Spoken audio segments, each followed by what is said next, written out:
dari Teknik Mesin 2019. Saya di sini akan menjawab ujian akhir semester mata kuliah Fisika Dasar 2. Nah, di sini ada soalnya ya. Yang pertama itu diketahui sebuah kawat lurus dengan spesifikasi berikut. Nah, di sini saya sudah catat ulang dengan NPM saya, catatannya di sini seperti ini. Nah, yang soal nomor 1 itu yang A-nya itu kuat medan magnet, B jarak pada 1 meter dari kawat lurus berarus saat 2 detik. Nah, di sini akan saya tuliskan jawabannya. Di sini menggunakan rumus B sama dengan mu 0I dikali N per 2 pi R. Nah, mu 0I di sini adalah 4 pi kali 10 pangkat min 7 dikali I-nya itu ini V cos omega T dikali 8. 8 itu dari mana? Dari jumlah lilitannya. Dibagi 2 pi R. Nah, R di sini itu sudah ada, jadi dari NPM saya ya. Bukan. Mohon maaf. Dari soal di sini, karena di sini disuruh jarak 1 meter. Untuk yang NPM untuk di soal selanjutnya, maka saya akan tuliskan 1 meter dikali 1, jadi sama dengan 4 pi kali 10 pangkat min 7 dalam kurung V cos omeganya ini berubah jadi 0,5 V. 0,5 V dikali 2 karena waktunya saat 2 detik, jadi dikali 8 per 2 V. Hasilnya sama dengan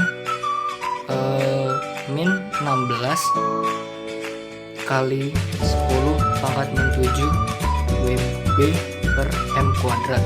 Kenapa di sini hasilnya segitu? Karena 2 di sini kita bisa coret dengan di sini jadi 4. Nah, terus V di sini kita bisa coret dengan V di sini. Lalu mohon maaf, ini harusnya 0,5 V. Terus 0,5 V ini bisa dikali dengan 2, jadi sama dengan 1 V. Cos 1 V itu sama dengan cos 1 V itu sama dengan cos 180. Nah, cos 180 ini hasilnya sama dengan min 1. Nah, jadi min 1 dikali 4 sama dengan min 4. Nah, min 4 dikali 4 sama dengan min 16. Jadi ini hasilnya. Lalu yang nomor 2 atau yang nomor B, kuat medan magnet di pusat jika kawat lurus dibuat lilitan sehingga menjadi solenoid saat 2 detik. Nah, di situ ada kata-kata solenoid. Jadi bentuk solenoid itu seperti ini ya.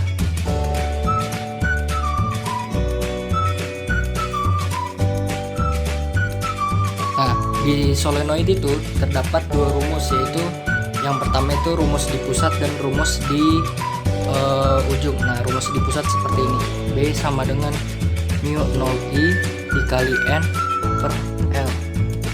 Ini rumus di pusat.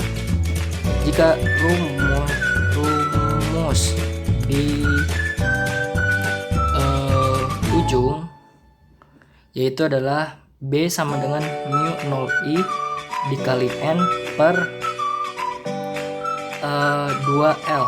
Nah, karena di dalam soal itu dibuatnya itu di pusat, jadi kita akan menjawab dengan menggunakan rumus seperti ini. Dan jangan lupa di solenoid itu pada saat 2 detik. Maka lanjut saja. B sama dengan 4 pi kali 10 pangkat min 7 dikali yang seperti sebelumnya pi cos 0,5 V dikali 2 kali 8 dibagi 5. Nah, 5 di sini karena L yang sudah diketahui dari NPM saya yang sebelumnya tadi, mohon maaf ya, yaitu 5 meter karena NPM terakhir saya itu nomor 5. Jadi jawabannya adalah 8 4 pi kuadrat kali 10 pangkat min 7 bagi 5. Kenapa seperti ini? Sama seperti yang saya bilang tadi, 2 dikali 0,5 itu sama dengan 1. Jadi cos 180 itu sama dengan min 1. Cos 180 itu min 1. Lalu di sini min 8 di sini saya majukan ke depan sini, dan 4 pi sini bisa dikalikan v di sini jadi 4 pi kuadrat. Nah, dibagi 5. Maka hasil dari semua itu adalah 6,32 kali 10 pangkat 6 WB per M2. Hasilnya seperti ini. Lalu yang selanjutnya di sini yang C itu ditanyakan adalah besar induktansi jika kawat lurus dibuat lilitan sehingga menjadi solenoid. Maka di sini saya bisa menjawabnya dengan cara menurunkan rumus ya. Jadi di sini kita butuh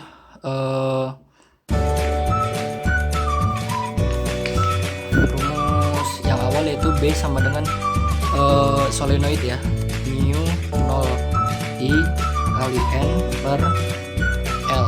Nah, jangan lupa di situ kita menggunakan induksi elektromagnetik, yaitu dengan memasukkan rumus flux, yaitu flux B sama dengan B kali A.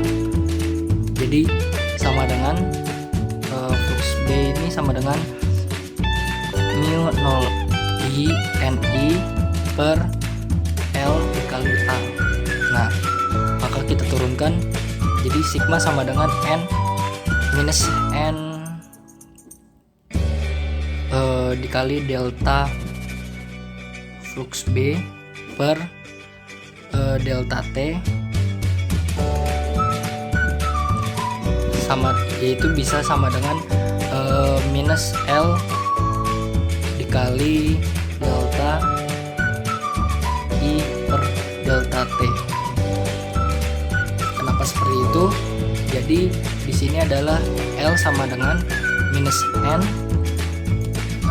delta flux B per delta I sama dengan dijadikan delta karena pindah ruas delta flux B sama dengan mu 0 N kali A dikali delta I per L.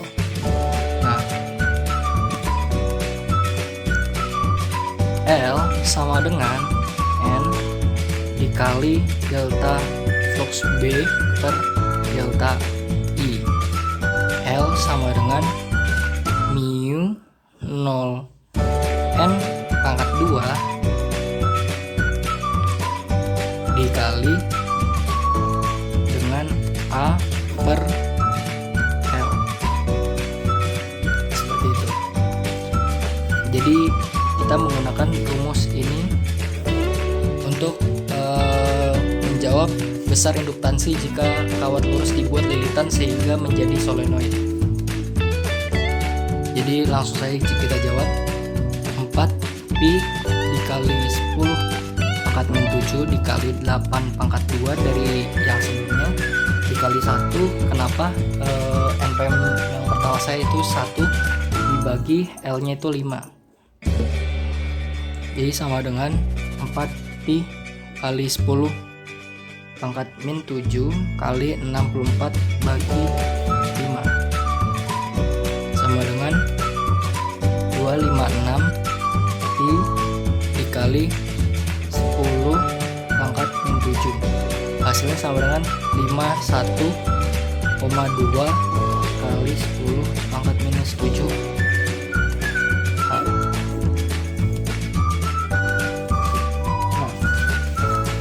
Soal selanjutnya itu energi induktansi solenoid tersebut saat 2 detik. Maka di sini saya akan menjawab dengan energi yang tersimpan ya, dalam induktor atau dalam kumparan tersimpan dalam bentuk energi magnetik, yaitu energinya U. Yang tersimpan juga di dalam induktansi, yaitu L, yang dilewati oleh arus I. Jadi rumusnya seperti itu.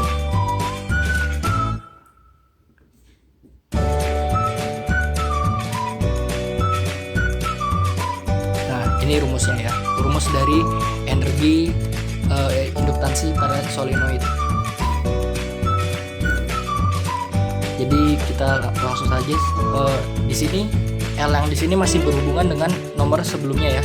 Jadi kita langsung saja masukin setengah mu 0 n kuadrat kali A per L kali I nya kuadrat, jadi V cos omega T kuadrat sama dengan setengah dikali 4 V kali 10 pangkat min 7 dikali 8 pangkat 2 dikali 1 per 5 dikali V cos 0,5 V kali 2, karena waktunya 2 dari awal pangkatnya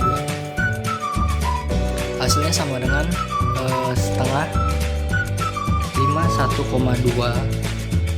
V kali 10 pangkat min 7 kali min V pangkat 2. Kenapa bisa min V pangkat 2? Jadi 0,5 V ini dikali 2 sama dengan V. Jadi cos 180 kan minus tadi. Nah, di sini masih ada sisa V.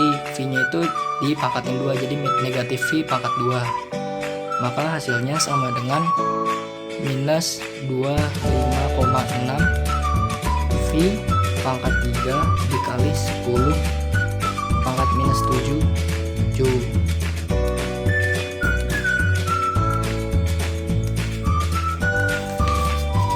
Itu hasil nomor D ya. Selanjutnya itu E, besar gaya listrik maksimum yang berubah hanya terhadap sudut.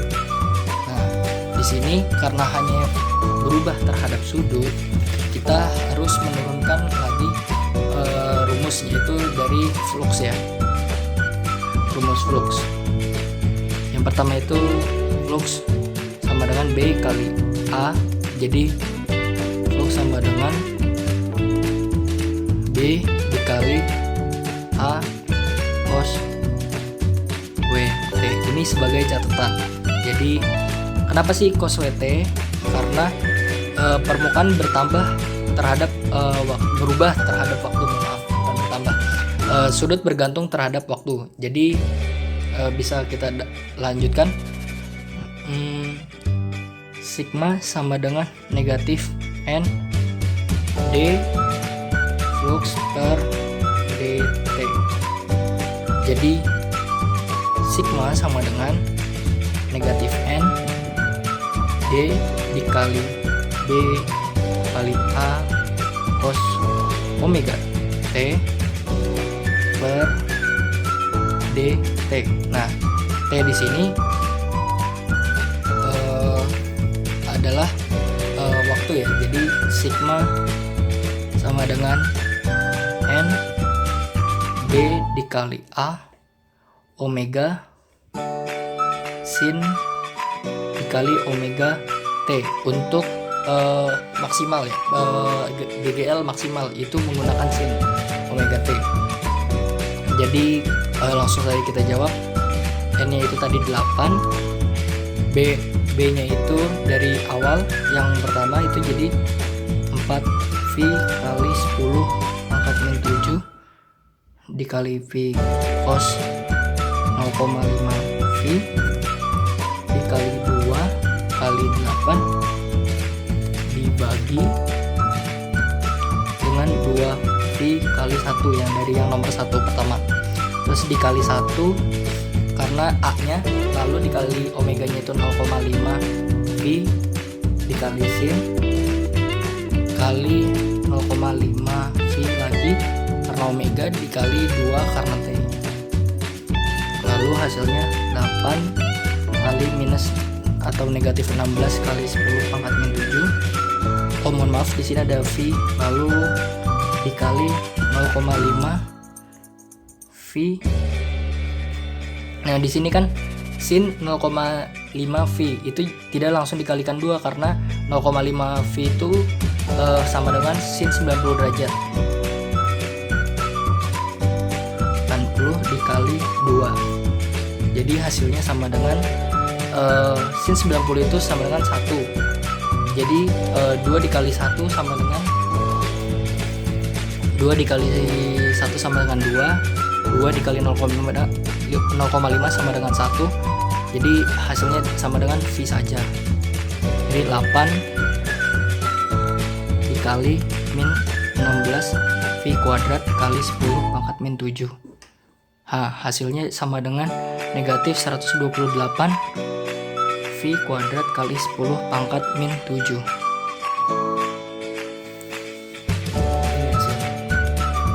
Lalu soal yang terakhir nomor 1 itu yaitu besar GGL maksimum yang berubah hanya terhadap arus.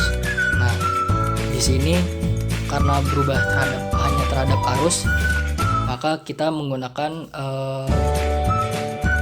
rumus turunan seperti tadi ya. Jadi di sini ada flux magnet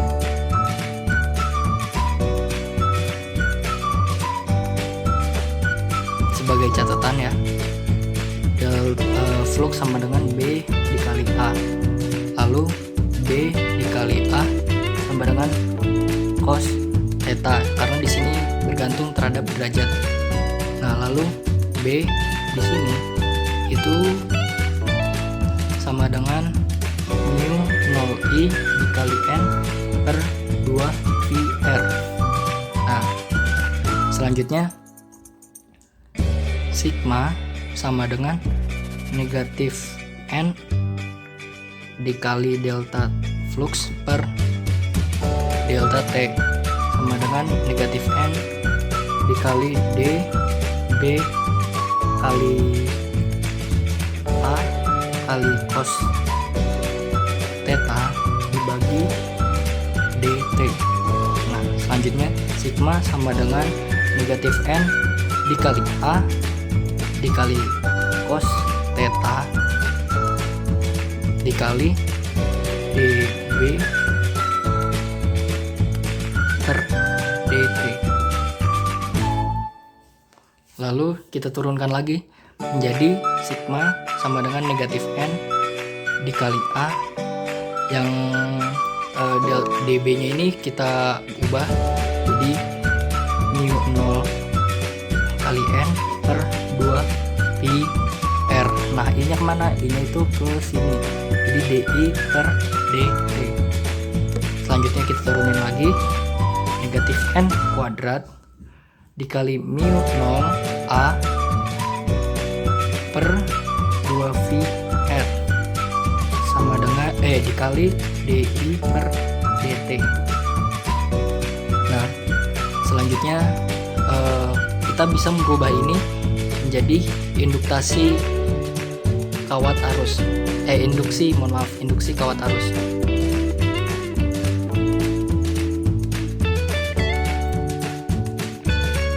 Nah, jadi sigma rumus akhirnya itu karena ini berubah menjadi induksi kawat arus sama dengan negatif L dikali di per dt. Nah, ini dia rumus akhir dari GGL max yang berubah tak hanya terhadap arus. Jadi langsung saja kita jawab sama dengan dari negatif induksi kawat arus ini kita sudah mendapatkan yaitu hasilnya sama dengan 1,2 V kali 10 pangkat min 7 dikali DI per DT. Nah, DI per DT ini DI nya ini yaitu V cos omega T per dt. Nah, T di sini kita bisa coret. Jadi hasilnya sama dengan sigma min 51,2 V kali 10 pangkat min 7 kali V cos omega. Selanjutnya minus 51,2 V kali 10 pangkat min 7 dikali V cos 0,5 V. Cos 0,5 V ini sama dengan min 1 ya, seperti dari awal tadi. Jadi di sini min 51,2 V kuadrat. Kenapa V kuadrat? Langsung saya kalikan ini dikali ini, jadi V kuadrat kali 10 pangkat min 7 dikali min 1, maka hasilnya positif 51,2 V kuadrat dikali 10 pangkat min 7 volt. Itu nomor 1. Mohon maaf untuk nomor 1 tadi kurang V ya. Terus habis itu untuk nomor D itu harusnya bukan minus, karena di sini negatif V pangkat 2 itu sama dengan positif, jadi harusnya jadinya positif. Jadi ini 25,6 V pangkat 3 kali 10 pangkat min 7. Terima kasih. Untuk selanjutnya, untuk nomor 2 saya bakal menjawab di PPT ini ya. Nah, nomor 2 di sini di pertanyaannya dijelaskan klasifikasi material magnetik beserta kurvanya. Nah, yang pertama itu diamagnetik. Nah, diamagnetik itu adalah bahan diamagnetik terdiri atas molekul-molekul yang tidak memiliki dipol magnet permanen. Jika bahan tersebut diberi magnet medan luar H, maka akan muncul momen-momen dipol yang arahnya berlawanan, reversible, yang artinya saat medan luar dihilangkan maka molekul diamagnetiknya akan balik lagi seperti semula. Nah, diamagnetik ini juga mempunyai susceptibility magnetik yang kecil bernilai negatif. Diamagnetik merupakan sifat magnet yang paling lemah, yaitu tidak permanen dan hanya muncul selama berada dalam medan magnet luar. Besarnya momen diamagnetik yang diinduksikan sangat kecil dan dengan arah yang berlawanan dengan medan luar. Permeabilitas relatif lebih kecil dari 1 dan susceptibilitas magnetik negatif, sehingga besaran B dalam bahan diamagnetik lebih kecil daripada di dalam vakum. Jika disimpan antara kutub-kutub dari elektromagnet yang sangat kuat, material diamagnetik akan ditarik ke daerah yang bermedan lemah. Material diamagnetik ini terdiri atas atom-atom atau dipol yang tidak permanen. Nilai magnetisasinya apabila diberi gaya dari luar hasilnya sama dengan 0. Material diamagnetik menunjukkan sifat tolak-menolak yang lemah jika didekatkan ke sebuah medan magnet. Contoh dari bahan diamagnetik adalah bismut, timbal, perak, emas, tembaga, seng, dan natrium klorida. Selanjutnya itu ada paramagnetik. Atom-atom dalam bahan paramagnetik memiliki momen dipol magnet permanen, namun arahnya dalam bahan bersifat acak. Jika tidak ada medan magnet dari luar, maka magnetisasinya sama dengan 0. Jika diberi medan magnet dari luar, maka magnetisasi terorientasi atau tidak akan 0. Material paramagnetik ini juga mempunyai nilai susceptibilitas magnetik yang kecil namun masih bernilai positif. Dengan adanya medan magnet yang diberikan pada paramagnetik, maka dui kutub atom yang bebas berotasi akan mensejajarkan arah sesuai dengan arah medan magnet. Kemudian permeabilitas relatif yang lebih besar dari 1 dan susceptibilitas magnetik yang sedikit naik. Oleh karena itu, magnetisasi bahan akan muncul jika ada medan dari luar serta dipol magnetik bertindak secara individual tanpa saling berinteraksi dengan dipol yang berdekatan. Dipol yang sejajar dengan medan magnet dari luar akan memunculkan permeabilitas relatif yang lebih besar dari 1. Material paramagnetik memiliki dipol-dipol permanen, namun nilai dari magnetisasinya mendekati 0. Material ini dapat menginduksi sifat magnet ketika didekatkan ke sebuah magnet dengan mengarahkan magnet elementer dalam material. Magnetisasi ini akan menghilang saat magnet tersebut dijauhkan. Contoh bahannya adalah kromium, mangan, platina, aluminium, dan tembaga.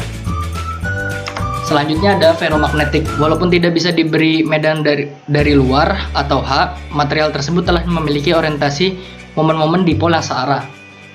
Ferromagnetik memiliki momen magnetik yang permanen tanpa adanya medan magnet yang diberikan dari luar. Ferromagnetik terletak pada logam transisi, diantaranya adalah Fe, Co, Ni, serta logam tanah jarang atau rare earth seperti Nd dan Gd. Suseptibilitas magnetnya mencapai 106. Magnetisasi maksimum dan magnetisasi jenuh Ms dari bahan ferromagnetik mempresentasikan besarnya magnetisasi yang dihasilkan oleh dui kutub magnetit yang secara keseluruhan sejajar dengan medan dari luar, serta akan berhubungan dengan besarnya kerapatan flux. Magnetisasi jenuh Ms adalah perkalian antara momen magnetik neto setiap atom dengan jumlah atom yang ada. Susunan momen dipol magnet untuk material ferromagnetik dengan atau tanpa adanya magnet dari luar beserta kurva B versus H.